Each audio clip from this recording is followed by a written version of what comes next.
Good evening. I'm going to call this meeting to order. Thanks for coming in tonight, everybody. We're going to go ahead and get started now that we have a quorum. Yep. All right.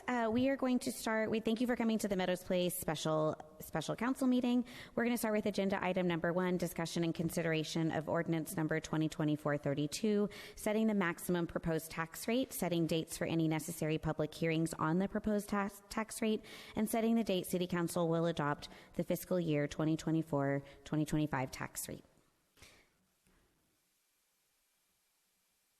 Anna Maria, take it away. Okay, am I closer? Does that work? Okay, so I'm going to go through a little presentation and give you some information before you can set your proposed tax rate. First, a couple of definitions, and the one I want to focus on is the voter approval tax rate. It is basically supposed to be 3.5% above the no new revenue tax rate, but there is a little factor that can also be included to that voter approval tax rate, and that is what they call the how do they do it? The foregone revenue. So the CAD can look back at the prior 3 years and see if you did not go to the VAR, you might have lost some revenue. They can add that to your VAR. And you're going to see that, in fact, that is what happened this year. Going forward. Okay, I want to go over some of the property tax values comparing last year against this year. Last year, the certified taxable was $504 million plus some change. At that time, a year ago when we met, there was about 1.7 million, 1.8 million that was under review, facing appeals. So based on what the CAD told us, we kind of said, they said use 95% of what was under review and add that to your certified taxable to use that for budgeting purposes, which is what we did. We used 506 million last year when we set the tax rate. Well, in the interim, those properties under review that were in appeal, most of them look like they were appealed, and as of the end of June, our assessed taxable is now 504 million. So it kind of went down to where we were with the certified taxable. Almost everything under review got appealed. They won their appeals. So that doesn't help us for budgeting purposes. For 2024, if we look at those numbers, the certified taxable is significantly higher than last year. It's 537,800,000. Under review is significant. I mean, there's 7.5 million that is under review.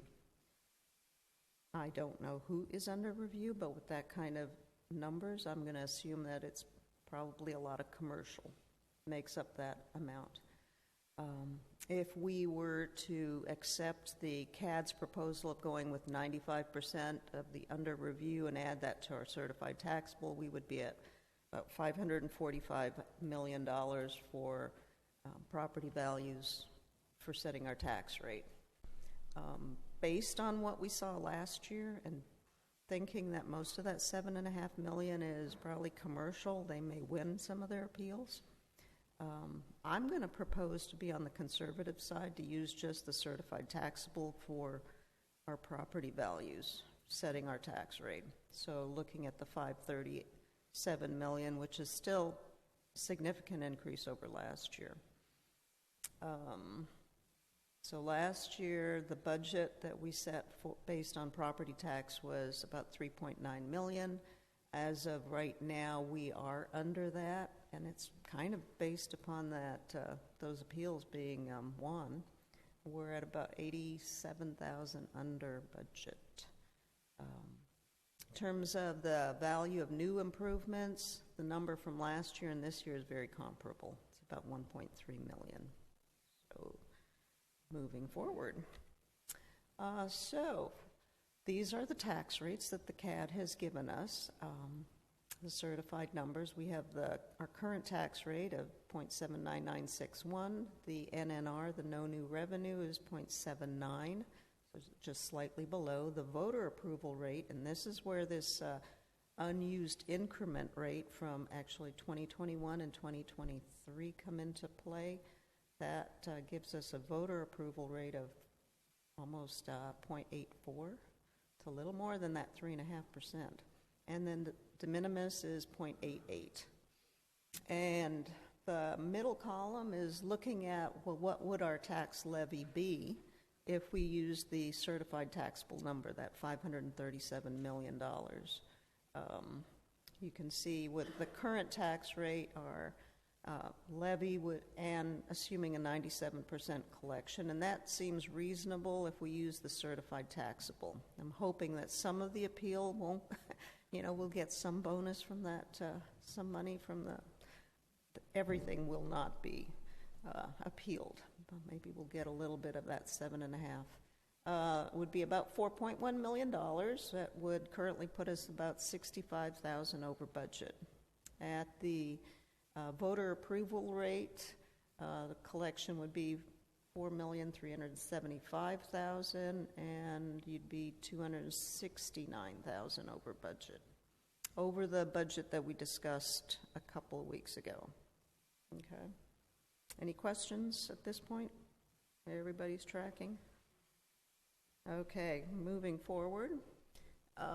Here are some property taxes for the homesteads. So this year's average homestead value in Meadows Place is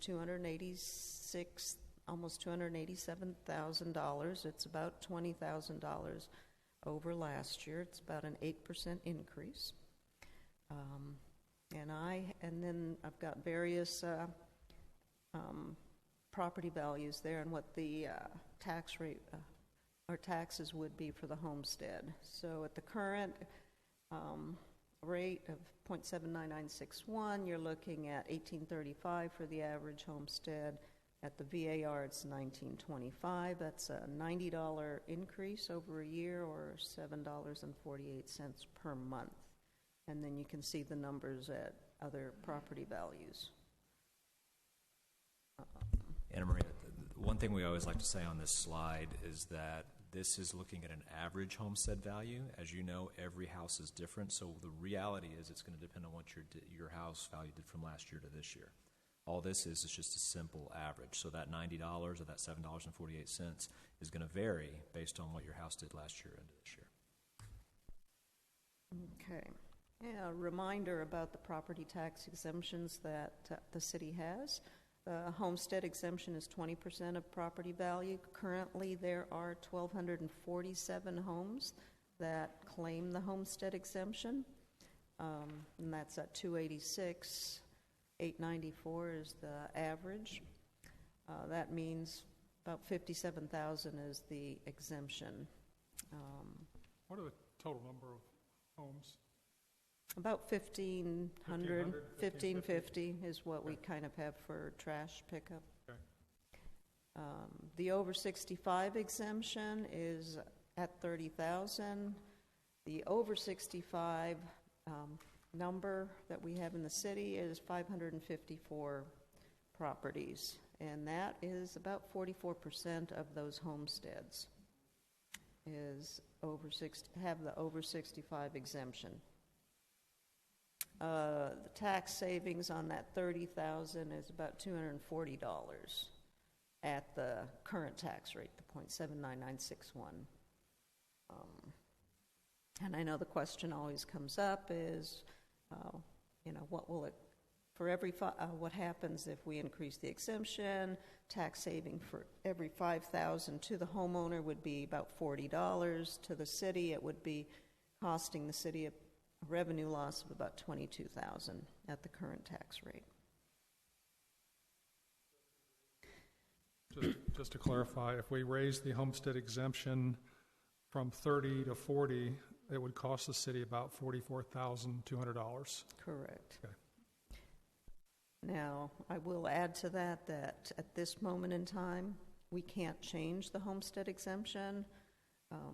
We have to do it before April for the CAD to take effect for the next property tax. I remember a few months ago, we did that ordinance and we sent it to the county, whenever that was, but yeah. Yeah, in April, or March, April, when Right. we So they redefined do what ask all us the annually. exemptions were. Yeah, they do ask us annually for the updates. So any changes have to be made by April of next year to be in effect for the following January. Okay. So, said this is all those numbers about where our budget would be was based on the budget that was presented a couple of months ago, or weeks ago. Wish it was months, but weeks. Since then, there have been a couple of thoughts that we maybe changes that we should make to that proposed budget, which of course next week we'll be talking about the budget, but this does impact the tax rate discussion. License and permits revenue, I was concerned that we were down this year, and it does look like we will be down by the end of the year. We'll be probably about $25,000 under budget. Budget was $125,000, probably come in about $100,000. So with that in mind, I'd kind of like to see the revenue number for license and permits be decreased. I'm going to suggest 15,000 might be, kind of a middle ground. Wouldn't that also reduce our cost to our building official and everything as well? Because they would not be doing as many inspections? No, we pay a flat rate monthly. Okay, we're on a monthly with them. And then the other two items are under Public Works, looking to increase the City Hall maintenance and repair budget by about $20,000, and that is actually to be able to fund the replacement of the It's canopy the canopy up replacement front. we talked to you guys about recently, yeah. The canopy. So I think we can build it into the budget next year if we increase the budget a little bit.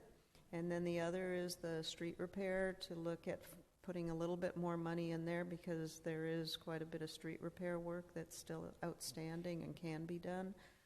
We can't put it in road fee, we're kind of tied, but street repair would buy another panel maybe, or two.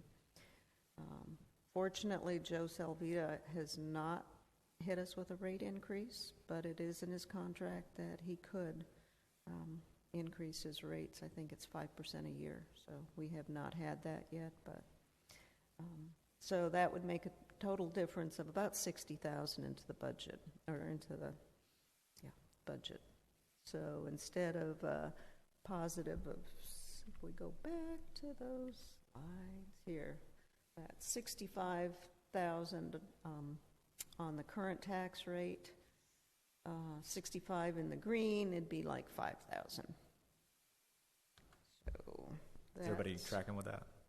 So basically, we want to make some adjustments to the budget that we propose that would be about $60,000 in the opposite direction, but at the current tax rate, your green will be $65,000.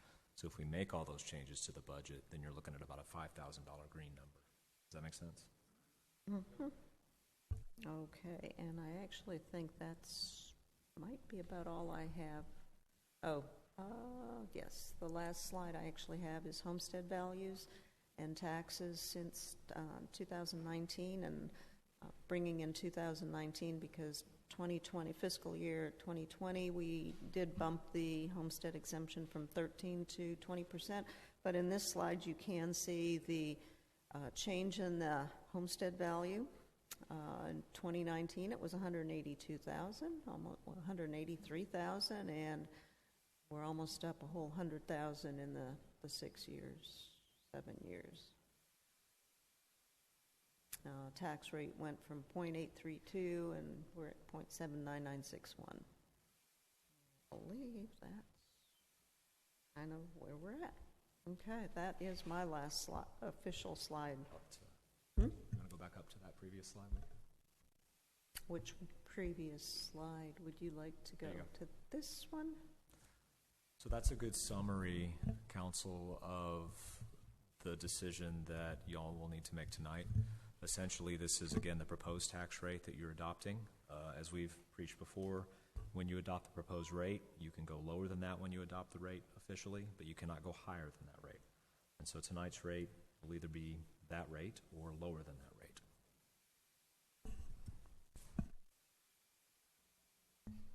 Do you want us to discuss and decide now? This is discussion. This is the time to discuss and adopt. Yeah, one of the things I had asked, and it's on the next page in your packet, is utility CIP unfunded and general fund unfunded. And those two, along with the lack of reserves for the utility fund, I think when I calculated it, and this is from a previous report, it may be about the same, but we were short $731,000 for our utility reserves based on having about a $1.6 million 10-month reserve. We really hit that reserve hard last year with all the water leaks, and then with all the improvements we've moved to capital. Between the water plants, the streets, and the fixes, we tapped a lot of that money last year. So for me, being short $700,000 there and having, I haven't added it up because I didn't have it before the meeting, but it's There's quite a bit. $8 to $10 million of unfunded CIP over the next 7 years That's on utility. on the utility side. And so for me, there's a lot of unfunded things that we have in our budget, and including setting up the reserve. So I'd ask for that because I think we need to look at adjusting our tax rate to cover some of that. Now, I brought up the utility CIP unfunded, and this is based on the CIP that was adopted for utility for the next 12 years. What this does not show is the utility infrastructure fee that we have put in, which is about $190,000. So the numbers you see, if you going out about 5 years, because I don't think you want to build that fund up before you start spending it. Probably in 2029, you'll be able to start, maybe spending the 190 or 300,000, whatever. So those numbers will, help a little bit when you move out a few years. But So Dave, are you thinking about the VAR or are you thinking about the de minimis? Both. The VAR is a starting point. I mean, I really do think we have that. When I went back and had your numbers, Rick, from what it costs to borrow money, and we're much better off paying a little bit now in extra and not having to make that interest to another bank and borrow. But if we don't start funding some of the things that we know we're going to need, that's the only option we'll have, is to borrow, and then we're going to pay a lot more. So to me, it's prudent to take a little bit more now. And when I looked at it per household, just on the bar, I think that was the slide, if you want to go back to it. It's the average. It was $90. I think you had it. oh, we want the homestead. Yeah. It basically Yeah, this one property has taxes. Yeah, that's if different we go with house values. Yes. So, Anna Maria, on a $10 million borrow at 4% or whatever it was, what was our yearly payment? Was it $750? I think that sounds about So, if we went to de minimis and put an extra $506,000 in, it's actually less than if we borrowed the money. I think what I said last time is if we borrowed $20 million, takes us to, $1.20? Yeah. And so, what we could do is propose the de minimis for the advertising and then have another public meeting for the citizens to come in here and talk to us and just ask, look, how much are you willing to give to improve the streets, improve the infrastructure, if any?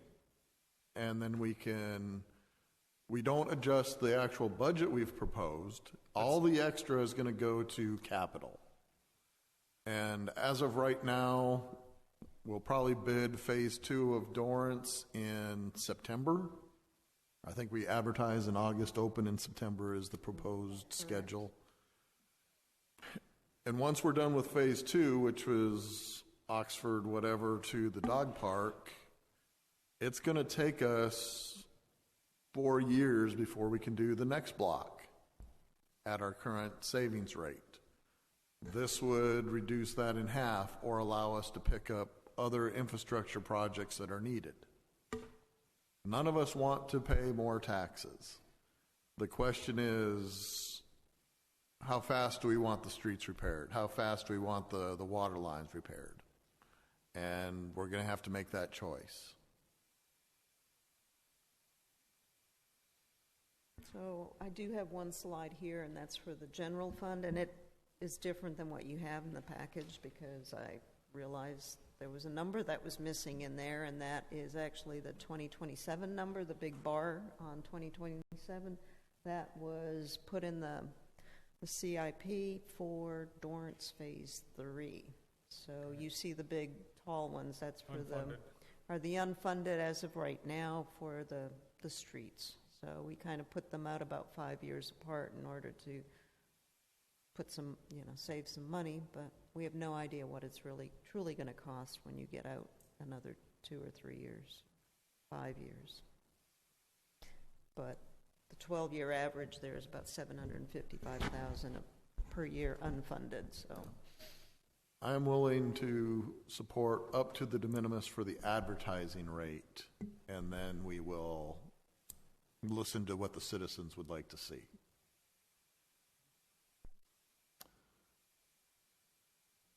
Support that also. I have to take an individual vote on this. Well, we need a motion. Somebody needs to actually make the motion to accept the rate. Well, is there anyone else that wants to weigh in before we make a motion? I'll throw something out because at first I wasn't in favor of going above 0.799. Part of that is because we had the CIP for the first time, and I feel like we've had enough time to give ourselves a pat on the back for getting a CIP in place for the first time. But how do we fund it?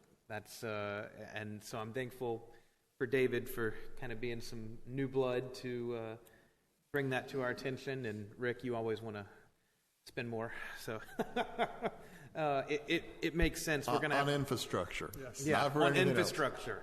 Thank you. So we have to do something. We can't kick this can down the road. It got, I mean, you can say it got kicked for a while. Who knows? But we know what needs to happen. We have a plan in place. Got to pay for it. I don't think I want to go to de minimis, but Well, and I'm not saying that that's what we adopt. Yeah. But if we advertise that we can have the full discussion. I'm fine advertising it, but I probably won't support that big of a increase. But Understood. yeah, I will absolutely advertise that. And we know that we have the highest tax rate of any city in Fort Bend County. We do, by a lot. We also don't have an HOA. I know people in Riverstone and Sienna that their HOA dues are more than my city taxes. Yeah, 1,200 to 1,500 is kind of the average for a master planned community now, and that doesn't include the mud or the lid that they also have, which we don't, thankfully. Yep. I'm with you, Kurt. I could go with the de minimis. Not to say that is necessarily what I would end up on, but I'm okay with that being a starting point. Hopefully, that brings out more people for more discussion.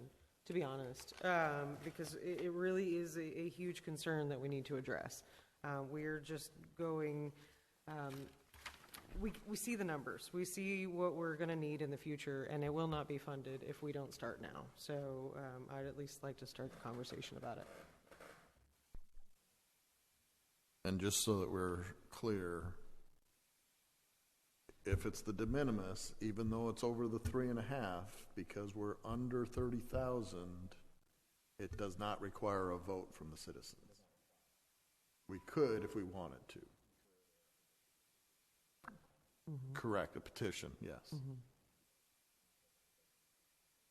And we want to have that as part of the discussion with the citizens, because if we think we're going to draw a petition that would force us into a tax vote, I think if it fails the vote, then we go to the no new revenue.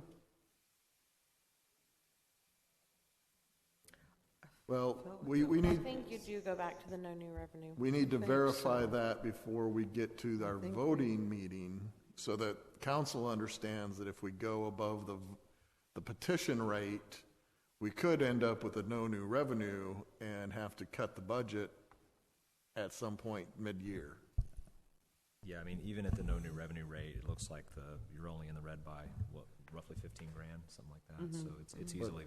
Well, that's 45 now with your $60,000 adjustment. Yeah, I think we'd have to forget that, rethink balancing the budget. But basically what it shows you is that, let's see if Anna Marie and I are telepathically, there we go. Yeah, exactly where I wanted to go. Even at the current, if you stick to the current rate, that 0.799610, which is where we're at now, you'll be 65 in the green. Yes, we could make the revenue or the adjustments on the budget, and you'd be about 5,000 in the green. If you went VAR, you'd be 269. Take out the 60, you'd be about 209. And then, of course, there's the de minimis. So the 60 is what we're suggesting after looking at some trends in the last couple of weeks, particularly on the building permit revenue side, which is pretty soft. But in 3 of those 4 scenarios, the budget is still balanced with the rate that you would pick. Yeah, and just to add on to what Rick stated earlier, the reason that I'm looking at the VAR or the de minimis rate is not because of the current next budget. The next budget looks pretty well balanced. The staff did a great job of balancing and tweaking and cutting where they could to keep us balanced with basically the same rate. What I'm talking about here is how do we pay for the things that are happening in a 40 to 50-year-old city in a smart way and get ahead of it instead of get behind it. If we get behind it, it's going to put a lot of people under a much harder, much more expensive proposition than trying to plan now for what we know is coming in the next several years. We've already seen it happen, and if we don't get ahead of it, I think it's going to cost everybody a lot more money. So that's why I'm supporting us, at least looking at the VAR rate or the de minimis rate. Yeah, and the payments will still be less than if we borrowed money. Correct. The tax payments. Your certified taxable in 2024 is now 537 million. When I got here a few years ago, it was 396. I remember that number from 2020. So there's been quite a difference in certified taxable, but it still means that we don't have a whole lot on the ground to borrow against. And that's the challenge that we've always had, is that a penny doesn't go very far with 537 million.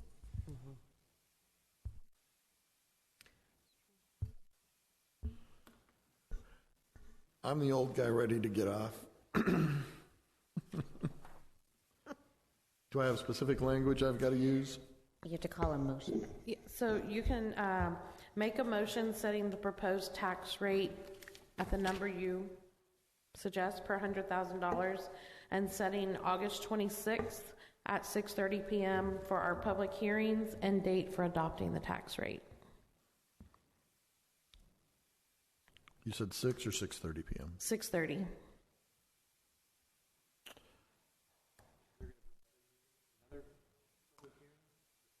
On the 20th is the public hearing for the actual budget. So I will move to adopt a tax rate of 0.884207 and hold the public hearing on August 26th at 6:30 p.m. here at City Hall. I'll second. Okay, now I go. Ms. Baker? This is a roll call vote. I have to. What am I saying? I forgot. Yes. I. Ms. Mills? Yes. Do I have to go to Stagley, even though he called? Stagley? Yes. Kipchinsky? Aye. Mertens? Aye.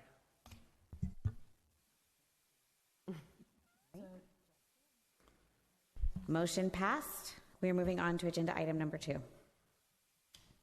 Discussion and consideration of resolution number 2024-31, accepting the auditor's engagement letter from Crow LLP. Our auditor was bought out, and we're signing with a new company. Do I have a motion? Move to approve. Second. All in favor? Aye. Aye. All those opposed? Motion carries. Agenda item number 3, discussion and consideration of resolution number 2024-32, authorizing NTS pumps, motors, and controls to repair blower number 3 at the city's wastewater treatment plant in the amount not to exceed $36,000. Move to approve. Second. All in favor? Aye. All opposed? Motion carries. And we're trying to get that paid for out of insurance, right? This is the blower over. Okay, this is the blower. Yeah, this this isn't the isn't the motor that motor. got blown during the hurricane. Okay. Correct. But to answer Right. that other question, yes.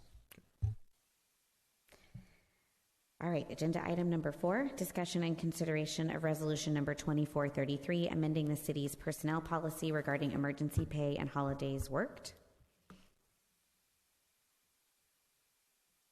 Do I have a motion? Or do you want to discuss? We approved this last time. Was that just the recommendation, or is this? These are a few tweaks that staff wants to bring to you. Okay. So probably ought to itemize them out, talk about them one by one.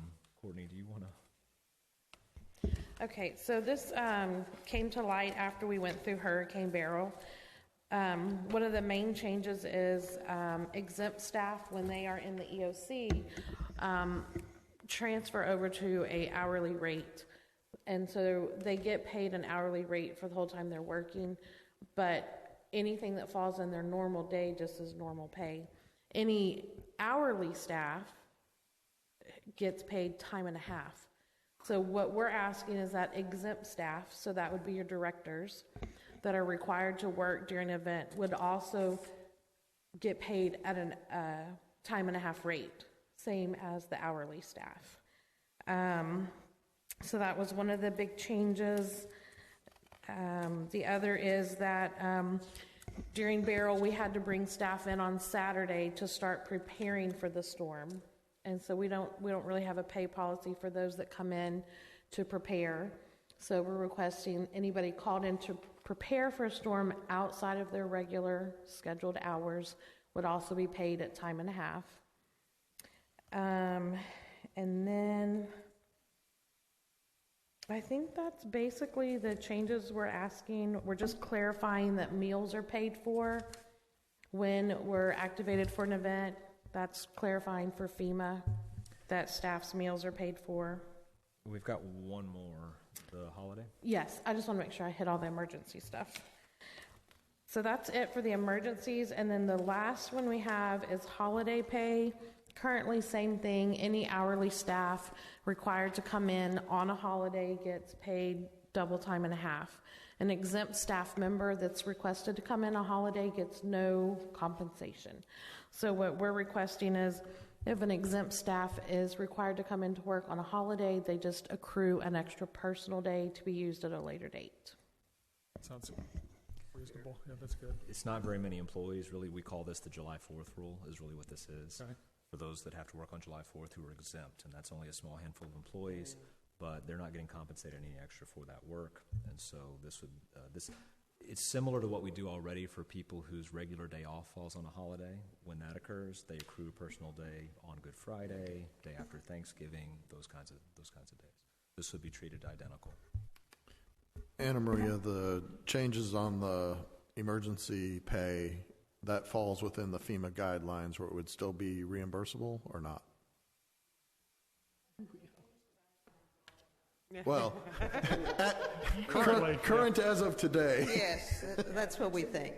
So I was reading up, and there was some appeal letters from FEMA that I'm going to address the meals, because meals were denied with some claimants on the freeze, when they had the freeze, and other hurricane events, and we said, well, that's not good. We definitely want to make sure that meals are covered, so Right, that's... if your policy doesn't allow for it, then they will deny you because Correct. it's not following your policy. Correct. So if it's So, included, But the question I'm asking is, if we put this in the policy and we pay it, it still falls within what they would normally reimburse, correct? I believe so. Until Yeah. we test this. Until you submit, That's you right. don't Until we know. test it, we can't Yes, be sure. yes, we're all but- familiar with FEMA. But we are All right, thank you. trying to tweak it, yes. I'll make a motion, we accept the policy modifications. Thank you, David. Do I have a second?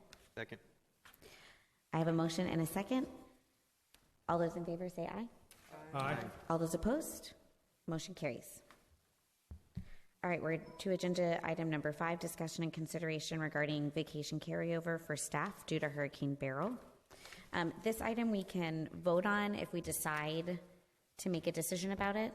But as of right now, I think, Nick, are you going to cover this one? We did this a few years ago for COVID, and so staff was asking about this. I thought it'd be appropriate to bring it to council once again.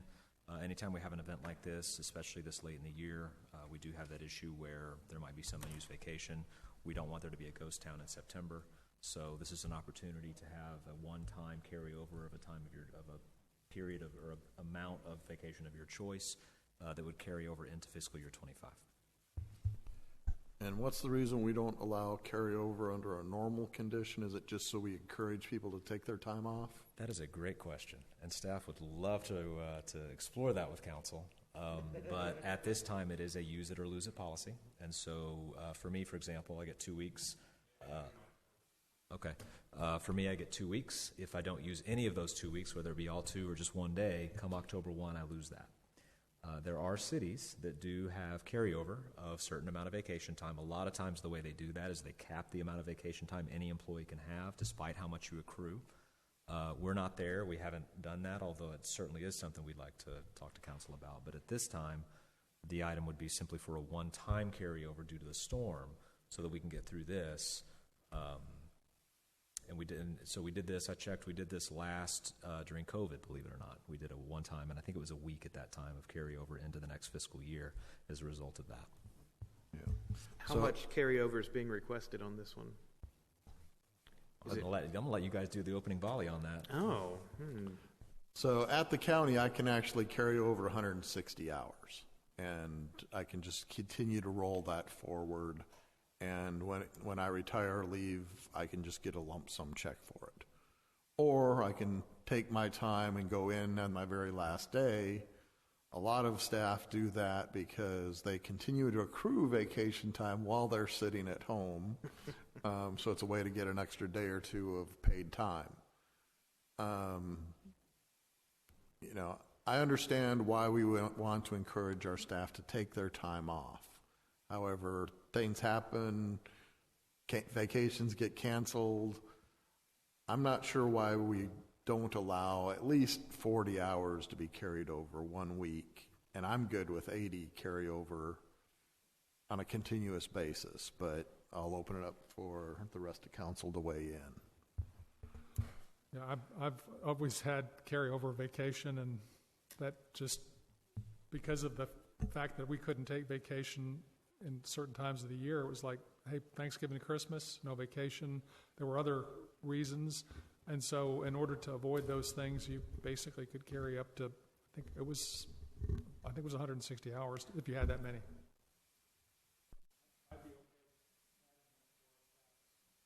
Permanently? It'd be a personnel policy change we'd have to bring back to you. We'd be happy to, let me tell you. But I guess a question would be, staff has talked about this a lot behind closed doors in our staff meetings about this very subject. And there's really 2 ways you can do this. Right now,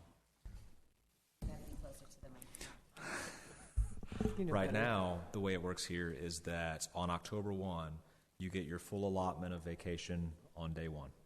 So for me, I get the full 2 weeks on October 1. I can use it then, or I can, do it over the course of the year. There are some cities that do it on an accrual basis, paycheck by check. I don't know if the county does that. That might be a more appropriate way to do it if we do the carryover with the max cap. But I am interested in y'all's feedback on what we should bring back, because we can do both. We can either have carryover and still do a lump sum on October 1, or we could say you earn 4.62 hours of vacation per pay period, and you're capped at 150 no matter where you are in the year. So I have a question. Who administers it now? Who's the one who checks on Your it? Director of Human Resources. Me. Okay.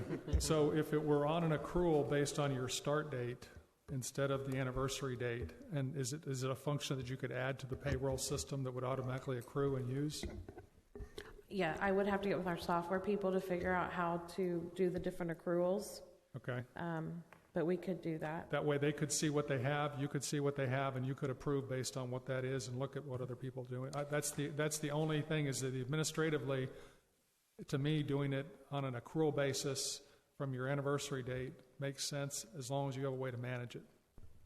And what we could do is do the 1 week for this fiscal year, and we could start that accrual system for the next fiscal year to give them time to get it set up. I have a question. So I know in the past we had talked about you guys donating time to other staff members. How does that work the way that you're currently set up? You just... So what we currently only do is donate sick time. Mm-hmm. And so if a employee comes in and states that they need some additional sick time, That's right. then we send out to all staff if anyone wants to donate, and then we have a formula that we use based on each person's hourly rate. So if somebody at a higher rate donates to somebody at a lower rate, it actually ends up being more hours for that person. Okay. And it just deducts from your sick. And if the person doesn't use all the time that's donated, it goes into a pool. So help me remember, right now, the way the policy is written is it's 2 weeks up to 5 years of service, 3 weeks from 5 to like 5 to 20, yes. Yeah, so it's a And then at huge 20 gap. years, you get 4 weeks. Yeah, so there's a big gap between 5 and 20 where you're getting 3, and then once you hit 20, you get 4. You get So 4 we have weeks. only a very small handful of people that get. And that does not include the sick time, right? Sick Correct. time is Correct. separate. Sick Okay. is It's accrued. 5 Sick days. is on Sick accrual. accrues 1 day per month. Okay. And that goes up to 576 hours. You max out at 576. Okay. But I'll be honest, I didn't expect that we'd talk about this, so. I think the consensus from the council is come back to us with the proposal to carry over vacation. This would definitely, okay.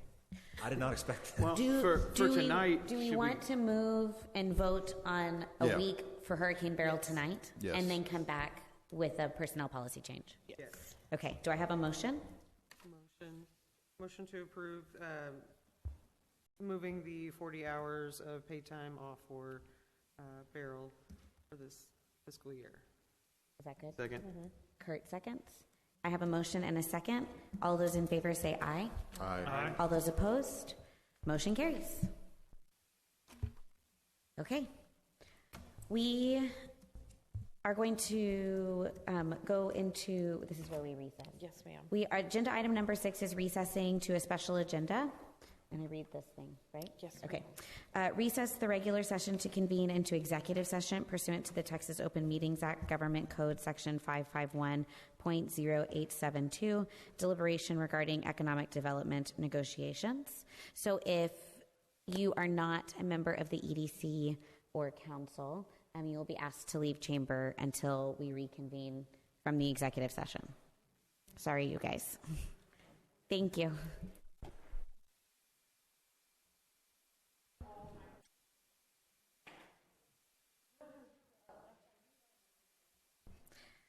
We are now reconvening to special session with agenda item 8, discuss and take appropriate action regarding economic development negotiations, business incentive for the business located at 11720 West Airport Boulevard. We are, did you want to say the? Yeah, I think at this point, I'd like to make a motion that staff conducts a recap of our meeting with our city attorney, comes up with a incentive agreement that meets the requirements of what was discussed tonight. Do I have a second? Kurt seconds. Is there any discussion? I have a motion and a second. All those in favor say aye. Aye. All those opposed? Motion carries. Without objection, this meeting stands adjourned.